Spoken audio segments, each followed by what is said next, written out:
بسم اللہ الرحمن الرحیم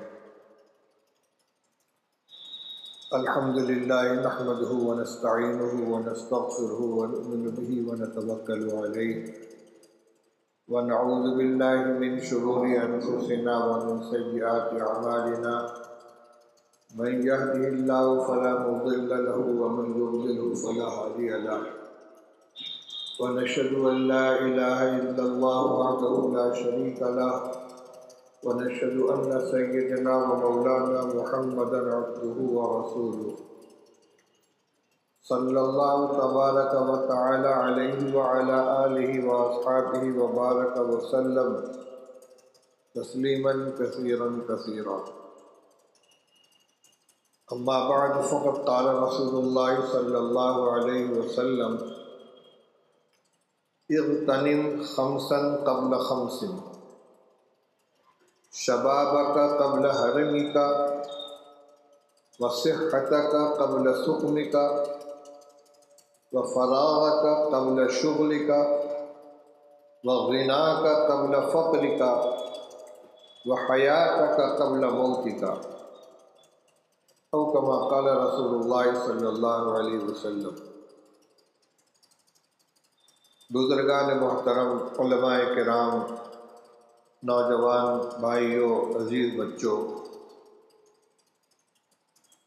میں نے ابھی آپ کے سامنے حضرت نبی کریم صلی اللہ تعالی علیہ وسلم کی ایک بہت جامع نصیحت اور ہدایت پر مشتمل حدیث پڑھنے کا شرف حاصل کیا ہے. نبی کریم صلی اللہ تعالی علیہ وسلم نے ارشاد فرمایا کہ 5 حالتوں سے نفع اٹھا لو 5 حالتوں کے پیش آنے سے پہلے. دو چیزیں ہیں جن کا آپس میں تقابل ہے. ایک طرف جوانی ہے، اس کے مقابلے میں بڑھاپا ہے. ایک طرف صحت ہے، اس کے مقابلے میں بیماری ہے. ایک طرف فرصت اور فراغت ہے، اس کے مقابلے میں مشغولیت ہے. ایک طرف خوشحالی ہے، ایک اس کے مقابلے میں تنگ دستی ہے. اور پھر مجموعی طور پر ایک طرف زندگی اور ایک طرف موت ہے. ان میں سے 5 چیزوں کا تذکرہ رسول اللہ صلی اللہ علیہ وسلم نے فرما کر ان کے مقابل کی جو چیزیں فرمایا اس کے آنے سے پہلے اس سے کام لے لو، اس سے نفع اٹھا لو. جوانی اگر اللہ نے عطا فرمائی ہے تو جوانی میں آدمی کے اندر صلاحیت بھی ہوتی ہے، امنگیں ہوتی ہیں، حوصلہ ہوتا ہے، ہمت ہوتی ہے، طاقت ہوتی ہے. اگر اپنی جوانی سے کام لینا چاہے تو بہت کچھ کر سکتا ہے. لیکن اگر کچھ نہ کیا، کوئی کمائی نہیں کی تو جوانی ہمیشہ باقی نہیں رہے گی. بہرحال وہ اپنا وقت گزار کے رخصت ہو جائے گی. پھر آدمی میں نہ وہ حوصلہ باقی رہے گا، نہ وہ طاقت اور ہمت باقی رہے گی جو جوانی میں تھی. اب اگر کام کرنا بھی چاہے تو اس معیار کا کام نہیں کر سکتا. اسی طرح فرمایا کہ آپ نے فرمایا کہ جوانی سے نفع اٹھا لو، فائدہ اٹھا لو، جوانی کو غنیمت سمجھ لو بڑھاپے کے آنے سے پہلے اور اپنی تندرستی کو، صحت کو غنیمت جان لو بیماری کے آنے سے پہلے اور فرصت اور فراغت کو غنیمت جان لو مشغولیت کے آنے سے پہلے اور خوشحالی کشادہ دستی کو غنیمت جان لو تنگ دستی کے آنے سے پہلے، اور جوانی اور زندگی کو غنیمت جان لو موت کے آنے سے پہلے. زندگی میں مختلف دور آتے ہیں. ایک زمانہ بچپن کا ہے جو کھیلنے کودنے کا ہے، تربیت حاصل کرنے کا ہے، اور جب بچہ بالغ ہو جاتا ہے تو تمام دینی دنیاوی ذمہ داریاں اس پر آتی ہیں، وہ مکلف ہو جاتا ہے. کام کرنے کا، حوصلے کے ساتھ، ہمت کے ساتھ کام کرنے کا اصل دور یہی ہے، اور اس کی اللہ تعالیٰ کی یہاں بڑی قدر و قیمت ہے. چنانچہ مشہور حدیث ہے کہ قیامت کے دن 5 چیزوں کے بارے میں سوال کیا جائے گا، اور جب تک ان 5 سوالات کے جوابات بندہ نہیں دے دے گا اس وقت تک میدان محشر سے اس کا قدم ٹل نہیں سکتا۔ اس میں سوال یہ ہوگا عن عمرہ فیما افنا، ایک تو پوری عمر کے بارے میں سوال ہوگا، عمر کس چیز میں گزاری، کس کام میں گزاری، نیکی میں، بدی میں، اللہ کے احکام کو پورا کرنے میں یا بغاوت میں، اور خاص طور سے دوسرا سوال ہوگا عن شبابہ فیما ابلا، زندگی کا سب سے قیمتی زمانہ جو جوانی کا دور تھا وہ کس کام میں گزارا، کس حال میں گزارا، کن مشاغل کے اندر تم نے اس کو گنوا دیا۔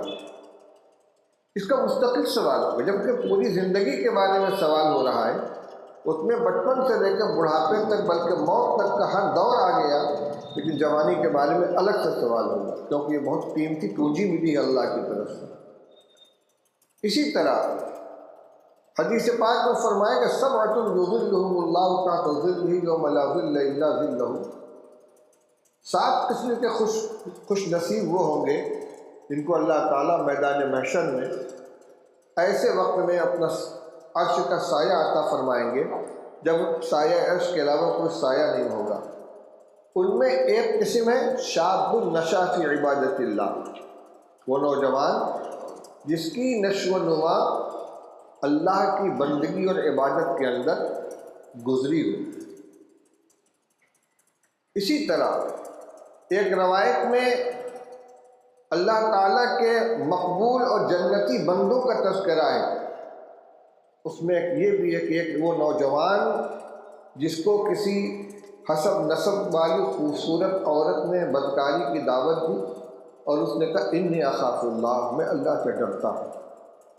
میرے نوجوان دوستوں، بھائیوں، اپنی جوانی کی قدر کرو، اللہ نے بہت بڑی نعمت عطا فرمائی ہے، اس میں کمائی کر لو گے، محنت کر لو گے، اللہ کو راضی کرنے کی کوشش کرو گے، نمازوں کا اہتمام کرو گے، عفت اور عصمت کا اہتمام کرو گے، نگاہ کی حفاظت کرو گے، اپنی پاک دامنی کی حفاظت کرو گے، اپنے خیالات کی حفاظت کرو گے، گندے خیالات سے اپنے کو بچاؤ گے، پاک دامنی اور پاک نظری سے زندگی گزارو گے، اور اللہ نے جتنی صلاحیت دی ہے، نماز، تلاوت، ذکر، والدین کی اطاعت، خدمت خلق، کمزوروں کی خدمت اور دینی اور رفاعی کاموں کے اندر بڑھ کر حصہ لینا، ہر دینی کام میں جوانی کو خرچ کرو گے، یہ آخر تک کے لیے ذخیرہ بنے گا، کیونکہ اللہ تعالیٰ کے یہاں دستور یہ ہے کہ اگر کوئی شخص جوانی کے زمانے میں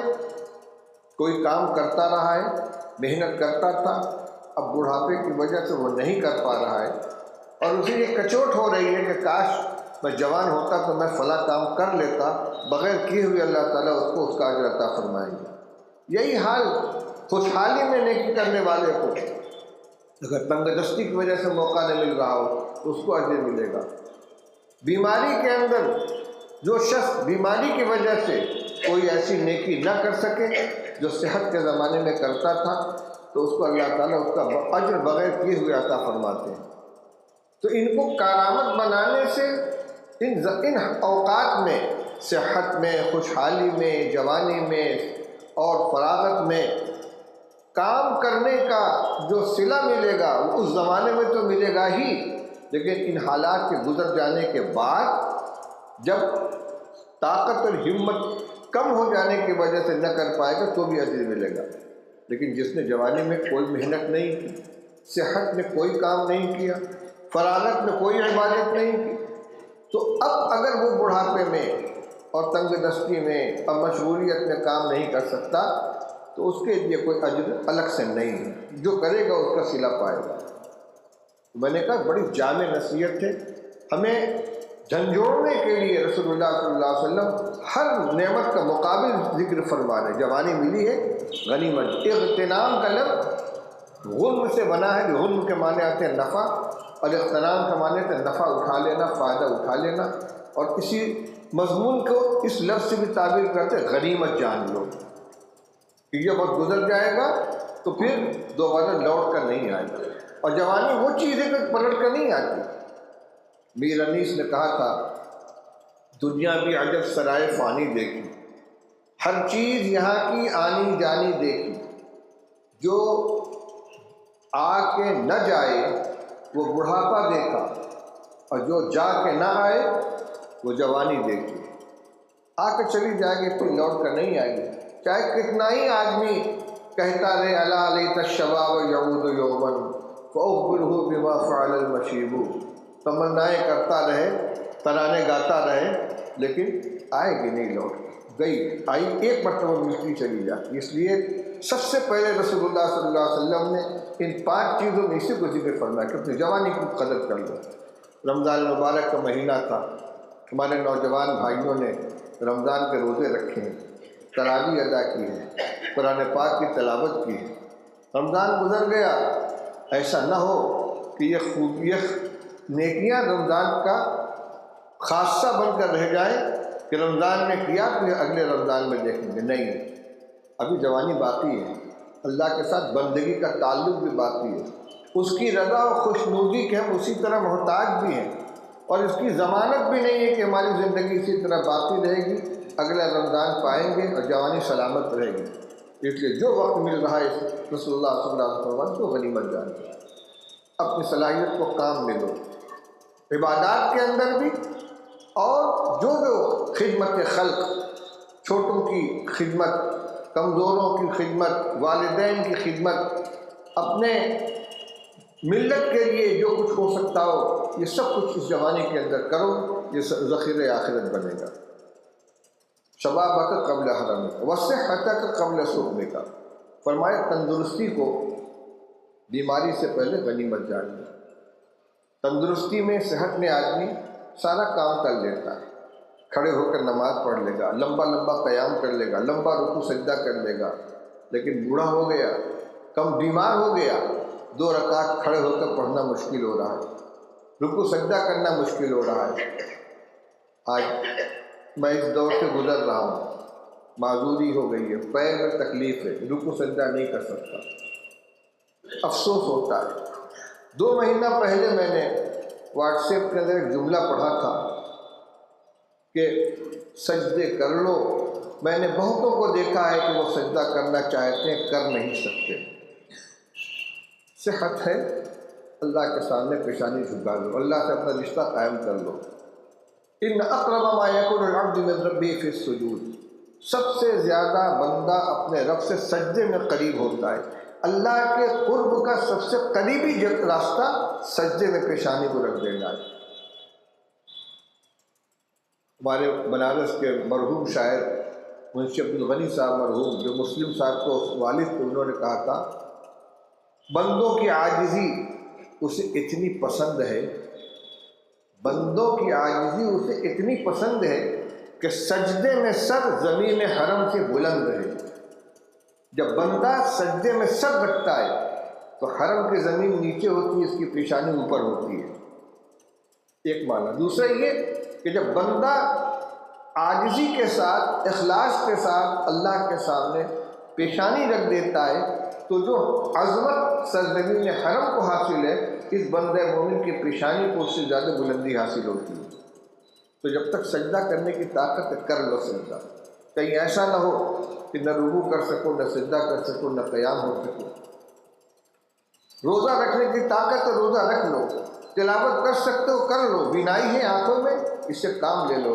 کہیں ایسا نہ ہو کہ ایک وقت آئے کہ تلاوت کرنا چاہو تو آنکھ ساتھ نہ دے، رکوع کرنا چاہو تو پیر ساتھ نہ دے، سجدہ کرنا چاہو تو گھٹنا ساتھ نہ دے۔ صحت کی قدر کر۔ اسی طریقے سے اور جتنے دینی کام ہیں جو صحت میں آدمی کر سکتا ہے، بیماری میں نہیں کر پاتا، یہ صحت کی ہمیشہ ساتھ نہیں دیتی، جا سکتی ہے۔ اور کچھ چیزیں تو ایسی ہیں کہ جو جا کر واپس آ ہی نہیں، جیسے جوانی ہے، یہ جا کر ہرگز نہیں آئے گی، اسی طرح زندگی ہے، یہ جا کر ہرگز نہیں آئے گی۔ باقی چیزیں ہیں آنی جانی ہیں، صحت اور تندرستی آنی جانی ہے، غنا اور تنگ دستی آنی جانی ہے، فرصت اور مشغولیت آنی جانی ہے، لیکن جو موجود ہے پہلے اس کی قدر کر لو۔ اس وقت اگر صحت ہے تو صحت سے فائدہ اٹھا لو، اس میں سب مخاطب ہے، جس درجے کی صحت ہے اس درجے کے اعمال کر لو۔ نمازوں کے لیے مسجد میں حاضری ہو، گھٹنے نہیں کام کر رہے، چل کے جایا نہیں جاتا، ابھی اللہ نے طاقت دی ہے، اذان سنو فوراً مسجد کے اندر جاؤ، اللہ نے طاقت دی ہے، تلاوت کرو، ذکر کرو، تسبیح کے اندر لگو، دعاؤں میں لگو، خدمت کرو لوگوں کی۔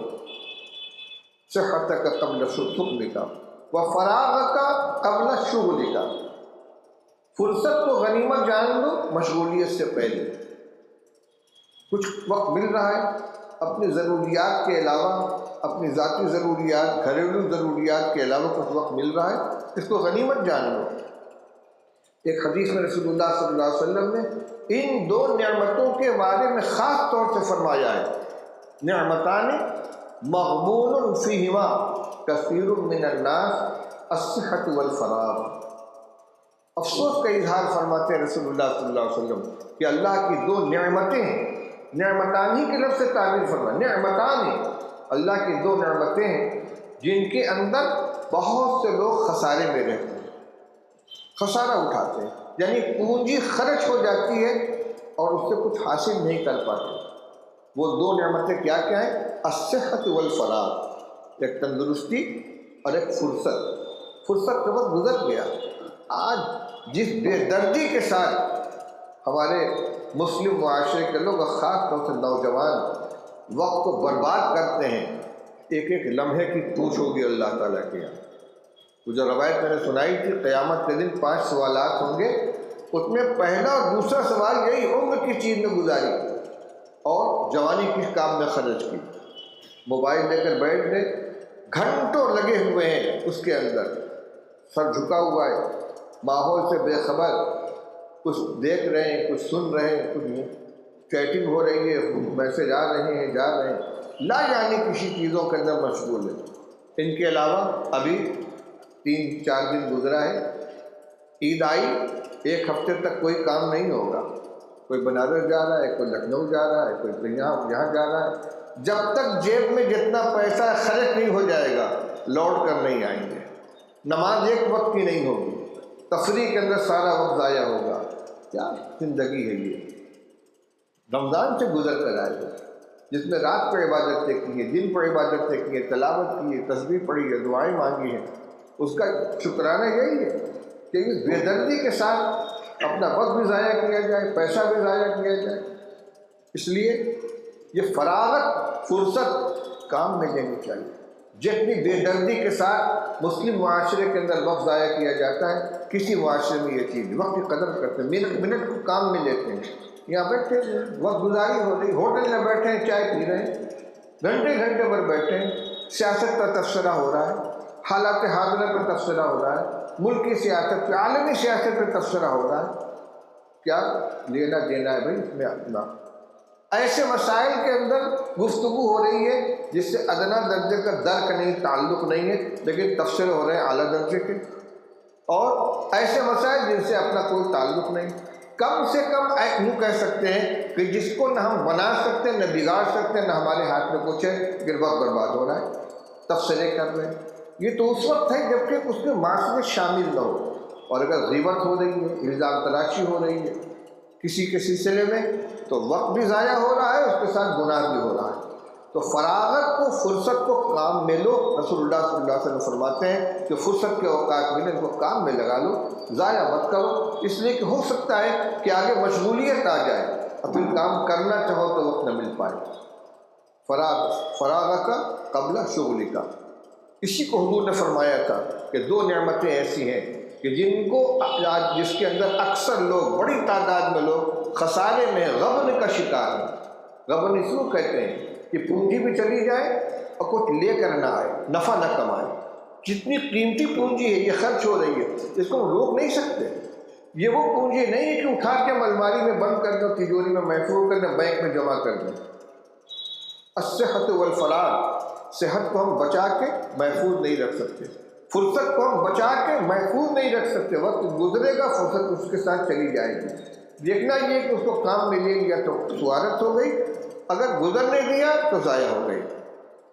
3 چیزیں ہو گئی، شباب کا قبل حرم کا، جوانی کو غنیمت جانو بڑھاپے سے پہلے، صحت کو غنیمت جانو بیماری سے پہلے، فرصت کو غنیمت جانو مشغولیت سے پہلے، اور اس کے بعد فرمایا وغناک قبل فقرک، خوشحالی کو غنیمت جانو تنگ دستی کے آنے سے پہلے۔ غنا کا کوئی ایسا معیار نہیں ہے کہ جو ہر ایک کے لیے یکساں ہو، اس کے مختلف درجات ہیں۔ غنا اصل یہ ہے کہ آدمی محتاج نہ ہو، جتنے میں اپنی ضرورت پوری ہو سکتی ہے اس کے حق میں غنا ہے۔ اور بھائی اللہ کے رسول صلی اللہ علیہ وسلم نے تو غنا کا جو معیار بتلایا اس میں تو آج کوئی فقیر ہے ہی نہیں۔ ایک آدمی رسول اللہ صلی اللہ علیہ وسلم کے پاس سوال کرنے کے لیے آیا، آپ نے اس سے پوچھا اللہ کا مسکن تعبی الیہ، تمہارے پاس سچ چھپانے کے لیے گھر ہے؟ کہا تمہاری شادی ہو گئی، بیوی ہے؟ کہا فرمایا انت من الاغنیاء، تم تو غنی ہو، پیسہ کتنا اس سے بات نہیں، شادی شدہ ہو، بیوی ہے، سچ چھپانے کے لیے گھر، فرمایا تم غنی ہو۔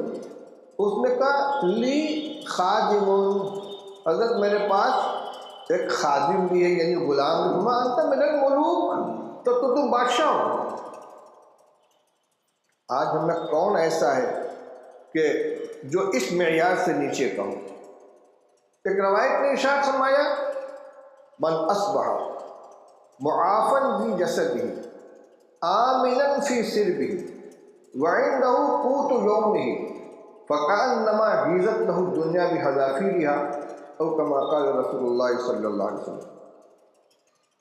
جس شخص نے اس حال میں صبح کی کہ اس کا جسم عافیت کے اندر، کوئی پریشانی والی بیماری نہیں ہے، کچھ نہ کچھ زکام کھانسی تو لگی رہتی، اس کو بیماری نہیں کہتے، ایسی بیماری کہ جس کی وجہ سے آدمی پریشان و معذور ہو جائے، جسم کے اعتبار سے عافیت میں ہے، آمنا فی سربہ، اپنی جھوپڑی میں اطمینان کے ساتھ رہ رہا ہے، وعندہ قوت یومہ، اور اس کے گھر میں آج کے کھانے کا سامان موجود ہے، فرمایا فکأنما حیزت لہ الدنیا بحذافیرہا، ایسا ہے جیسے ساری دنیا سمیٹ کر اس کے قدموں میں ڈال دی گئی ہو، ایسا غنی ہے وہ۔ تو اب بتائیے غنا کا قبل فقر کا جو آپ فرما رہے ہیں کہ خوشحالی کو فقر و فاقہ سے پہلے غنیمت جان لو، تو کوئی ایسی دولت مندی کا تذکرہ نہیں ہے کہ بہت پیسے والے ہو تو کام میں لے لو، نہیں، بس استغنا ہے، کسی کا محتاج نہیں ہو تو غنی ہو۔ اتنے محتاج ہو گئے کہ بغیر سوال کی ہاتھ پھیلا کام نہیں چلتا، تو فقراء اور مساکین کے اندر آؤ گے، اور فقیر اور مسکین نہیں ہو تو غنی ہو، چاہے زکوٰۃ فرض ہو چاہے نہ ہو۔ تو اتنی اگر گنجائش اللہ نے دی ہے، آج کے بچوں کے کھانے کا انتظام ہے، کل اللہ دے گا، فرمایا اس کو غنیمت جان لو، اسے کام لے لو، یہ بہت بڑی نعمت ہے۔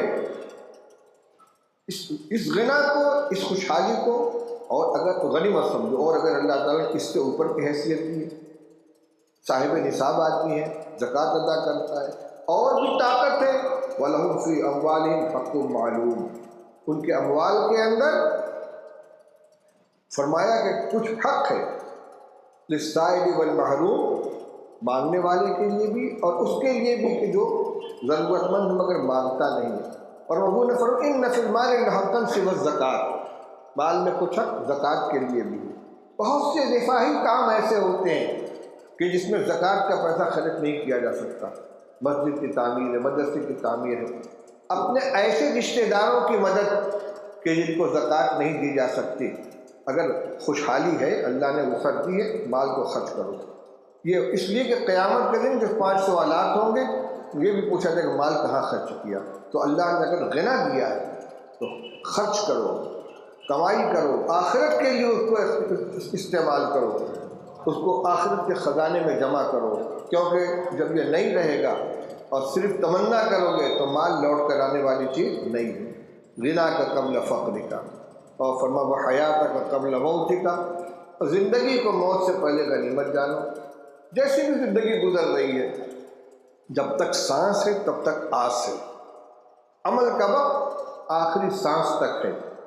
شریعت نے تو سہولت دی ہے، نماز پڑھنی ہے کھڑے ہو کر پڑھو، کھڑے ہو کر نہیں پڑھ سکتے بیٹھ جاؤ، رکوع سجدہ بیٹھ کر کرو، بیٹھ کر رکوع سجدہ نہیں کر سکتے، اشارے سے کر لو، بیٹھ بھی نہیں سکتے، لیٹ جاؤ، سر کے اشارے سے نماز پڑھو۔ جتنی صلاحیت گھٹتی چلی گئی شریعت رخصت دیتی گئی۔ من کان منکم مریضا او علی سفر فعدۃ من ایام اخر، روزہ فرض قرار دیا گیا، لیکن اگر کوئی بیمار ہے چھوڑ دے اس وقت روزہ، شمار کر لے، بعد میں قضا کر لے گا۔ سفر ہے، نہیں ہمت پڑ رہی روزہ رکھنے کی، چھوڑ دے، شمار کر لے، پھر جو ہی سفر ختم ہو جلد سے جلد اس کی قضا کر لے۔ تو جو حالات میں پستی آتی ہے شریعت خود اس کی رعایت دیتی ہے تمام احکام کے اندر۔ اس لیے شریعت نے جو احکام دیے، اللہ اس کے رسول کے جو فرمان ہیں، ہمارے حالات کو دیکھ کر ہی ہیں، ہماری طاقت سے باہر کوئی حکم نہیں ہے، اور ہر حال کے متعلق، ہر صورتحال کے متعلق اللہ تعالیٰ کی طرف سے ہدایتیں، رخصتیں موجود ہیں۔ اس لیے میرے بھائیوں، میں نے جو روایت ابھی آپ کے سامنے پیش کی ہے، اس میں جتنے حالات پیش کیے گئے ہیں، ہم ان میں سے کسی نہ کسی کے اندر ضرور ہیں۔ جوان بھی ہمارے یہاں موجود ہیں، تندرست لوگ بھی ہیں، فرصت والے بھی ہیں، خوشحال لوگ بھی ہیں، اور زندہ تو سب بیٹھے ہیں الحمدللہ۔ حضور کا ارشاد ہے کہ ان سے نفع اٹھا لو، ان کو غنیمت جانو، ان سے کام لے لو، اس لیے کہ یہ نعمتیں چلی جائیں گی، پھر لوٹ کر آنے والی نہیں۔ ابھی رمضان مبارک کا مہینہ گزرا ہے، جس کا مقصد یہ بیان کیا ہے لعلکم تتقون، روزہ اس لیے فرض کیا گیا تاکہ تمہارے اندر تقویٰ کی صفت پیدا ہو جائے، اللہ سے ڈرنے کا وصف آ جائے، جلوت و خلوت میں اللہ کے نافرمانی سے بچنے کا ملکہ پیدا ہو جائے۔ تو ہم دیکھیں کہ رمضان مبارک کے روزے نے ہمارے اندر یہ صفت کتنی پیدا کی ہے، اور کسی دوسرے کے سامنے سرٹیفکیٹ پیش نہیں کرنا ہے، خود اپنا جائزہ لینا ہے، اور خدا نخواستہ اگر اس میں کمی ہو رہی ہے تو اس کو سنبھالنے کی کوشش کرنی چاہیے، کیونکہ آخرت میں کام آنے والی چیز اور اللہ سے قریب کرنے والی چیز یہی صفت تقویٰ ہے۔ ان اکرمکم عند اللہ اتقاکم، اللہ کے نزدیک مکرم و معزز وہی جو سب سے زیادہ تقویٰ والا ہو۔ اور یہ صفت رمضان مبارک کے روزوں کی رکھی گئی تھی، تو ابھی زیادہ فصل نہیں ہوا ہے، اپنے معمولات کو باقی رکھیں، اپنے اعمال کو باقی رکھیں، اپنے عبادت کے سلسلے کو باقی رکھیں۔ ٹھیک ہے اتنی مجاہدہ نہیں ہو سکتا، لیکن فرائض و واجبات کا تو اہتمام ہونا چاہیے، نفلی اعمال ہے، تلاوت ہے، ذکر ہے، تسبیح ہے، اتنا زیادہ نہیں، کچھ نہ کچھ تو کریں، تاکہ جو رشتہ ہم نے جوڑا تھا مسجد سے اور اللہ سے، اس کے وہ منقطع نہ ہونے پائے۔ اللہ تعالی ہم سب کو عمل کرنے کی توفیق عطا فرمائے، اپنی نافرمانی سے ہماری حفاظت فرمائے، عمروں میں برکت عطا فرمائے، ہمیں جوانی کی قدر کرنے کی توفیق عطا فرمائے، صحت کی قدر کرنے کی توفیق عطا فرمائے، خوشحالی اور فرصت کو قدر کرنے کی توفیق عطا فرمائے، اور زندگی کے آخری لمحے تک اپنی مرضیات پہ چلنا ہمارے لیے آسان فرمائے۔ وآخر دعوانا الحمدللہ۔